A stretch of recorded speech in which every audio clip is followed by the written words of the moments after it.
সেই সব শিল্পীদের জন্য আমার থুতু রেডি। আমি তাদেরকে থুতু দিয়ে আমার প্রতিবাদ জানাবো।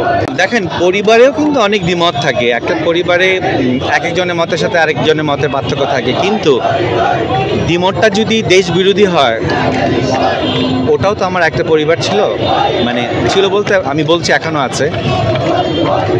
আমি বলছি যে কালচার লাইনের, আমি যেই সেক্টরে কাজ করি, সাংস্কৃতিক জগতের, তারা তো আমার পরিবারের অংশ, রাইট? আমিও তাদের সাথে কাজ করেছি, কোনো না কোনো প্রজেক্টে কাজ করেছি। তাদের প্রতি মানুষ শ্রদ্ধাশীল, ভালোবাসা শিখতে ছিল সারা বছর, সারা জীবন।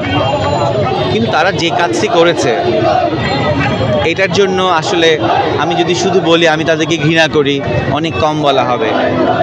রাস্তাঘাটে লেখা থাকে না ওয়ালে, যেখানে সেখানে থুতু ফেলবেন না, লেখা থাকে কি না? আমি তাদের জন্য থুতু রেডি করে আছি। যখনই দেখা হবে সেই সব শিল্পীদের জন্য আমার থুতু রেডি। আমি তাদেরকে থুতু দিয়ে আমার প্রতিবাদ জানাবো। তাদের জন্য আমার প্রতিটা মুহূর্তেই থুতু রেডি থাকে মুখে। দেখা মাত্র আমি তাদেরকে থুতু দিব। বিকজ আপনি অভিনেতা হন, সেলিব্রিটি হন, ফিল্মের হন, নাটকের হন, ওটিটির হন, বিজ্ঞাপনের হন, কিচ্ছু যায় আসে না।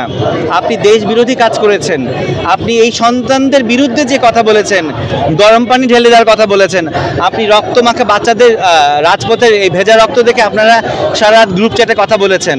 আপনাদের জন্য আমার একদলা থুতু।